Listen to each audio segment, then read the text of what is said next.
Curious Lloyd. In society, some of us sure do love stories about serial killers, but mostly we love our serial killers in one of two flavours: dead or in prison.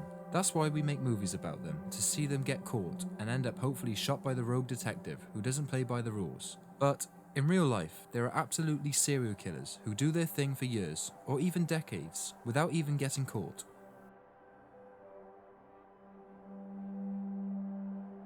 A guy poisoned nearly 50 vending machine customers and got away with it. In 1985, people all over Japan started falling victim to a wave of deadly poisonings. 35 people were hospitalized and 12 more were killed, all found to have been poisoned by the herbicide paraquat. Police were baffled about the source of the toxin until they discovered that one thing that every case had in common. The victim had recently drank a drink from the vending machine, but not all from the same one though. This being Japan, the land of 5 vending machines per square feet, that hardly narrowed things down.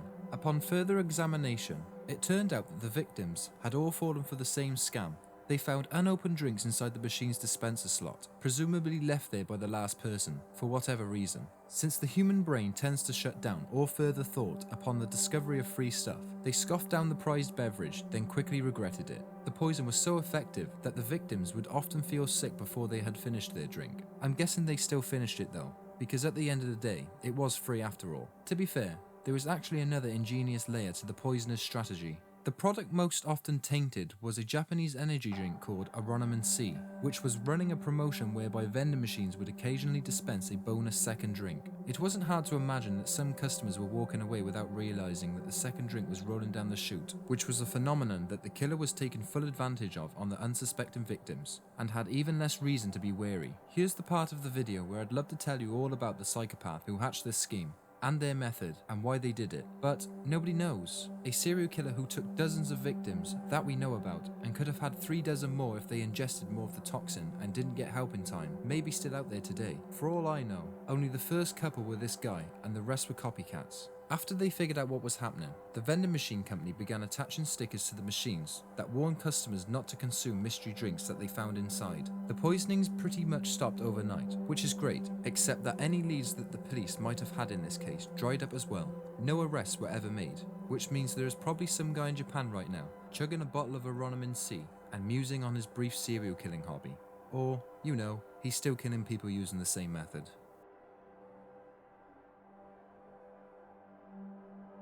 A serial killer has been operating in Edmonton for 40 years.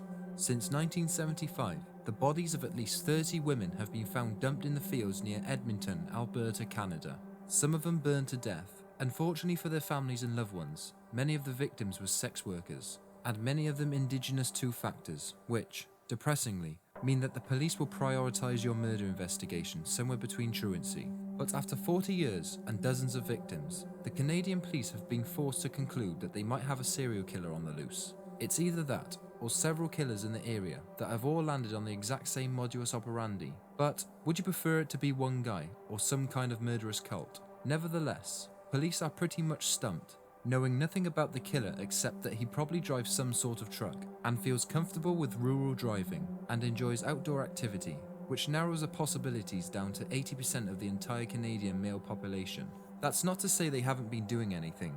In 2003, they set up Project Care, a task force dedicated to fighting back against the serial killer, mostly by maintaining a database of DNA samples from local sex workers, so that they can identify the corpses. But they actually have the so-called killer's voice on tape.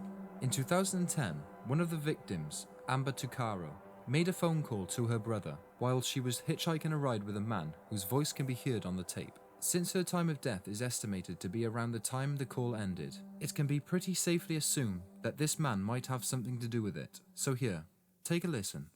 Where are we by? We're just heading south of Beaumont, or north of Beaumont. We're heading north of Beaumont. Yo, where are we going? No, this is a...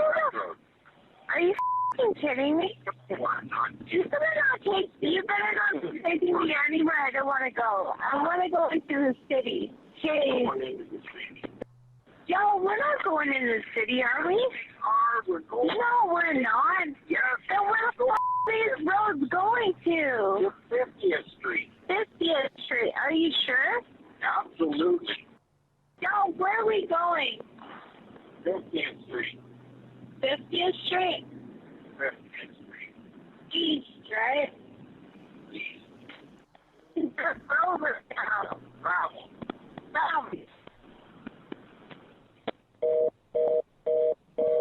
The police waited 2 years to release the recording, and since then, at least 3 women have come forward to report that they know who the guy is. But I'm sure they are about to make an arrest any day now. But the weird thing is, they only got that recording 6 years ago.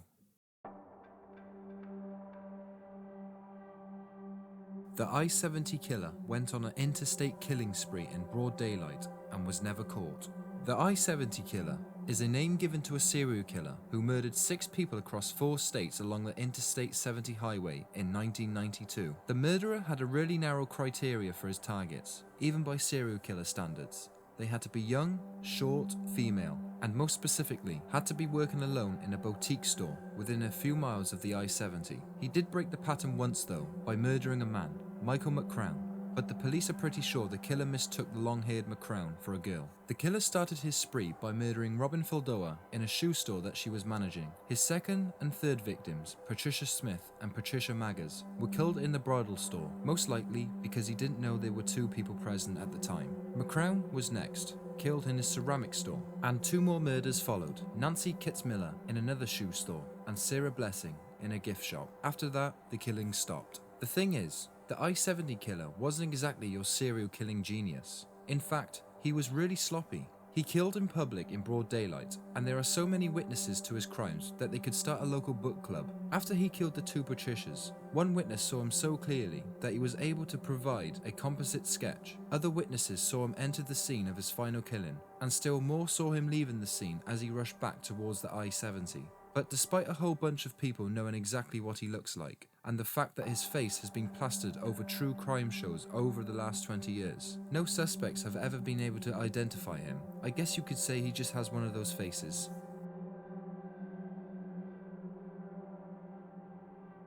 The Rainbow Manic murdered 13 gay men in public. From 2007 to 2009, men in the city of Carapicuíba, Brazil, were terrorized by the Rainbow Manic. He earned that moniker because the victims were all gay and were clearly targeted for that reason, of course. The newspapers gave the killer a nickname that made him sound like an adorable Care Bear villain. Hatcher's Park had long been used by the gay community as a place to seek out sex, but over the course of several months, 13 gay men have been found murdered in advanced stages or undressed. Most were shot once in the head, though one was beaten to death and another was shot 12 times.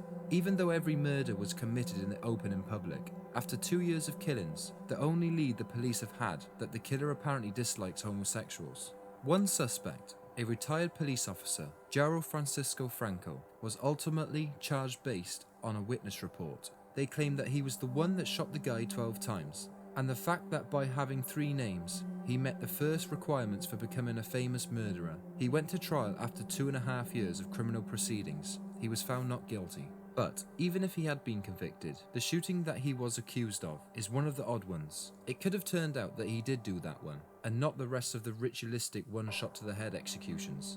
Either way, no further arrests were made. The good news is, the killings have also stopped. You could say this proves it was Franco, but then again, the arrest could have convinced the real killer that the cops were getting too close. Either way, somebody got away with it scot-free. Serial killer Bible John was seen by dozens of witnesses multiple times and still got away.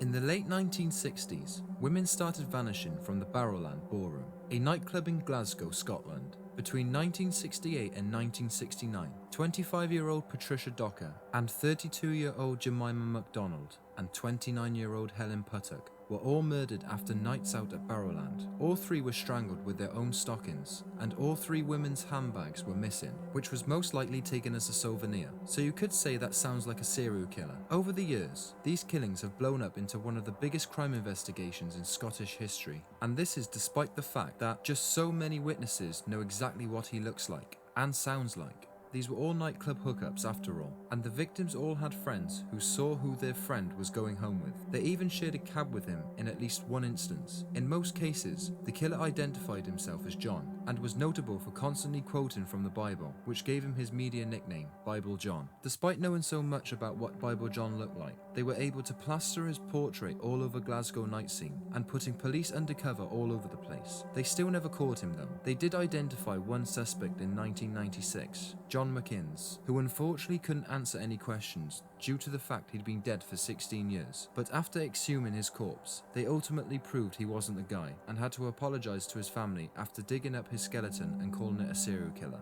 Since then, the case has gone dry, and at this point, it's unlikely that Bible John will ever be found, considering that he's probably in a retirement home, if he's still alive at all. At the very least, his clubbing days are probably behind him, or maybe he got arrested for some other crime decades ago, or maybe his last victim managed to kill him in self-defense and nobody ever found him. Make up whatever story you want, because we'll never know the truth. Sometimes that's just the way it goes.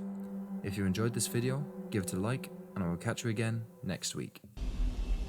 A census taker once tried to test me. I ate his liver with some fava beans and a nice Chianti.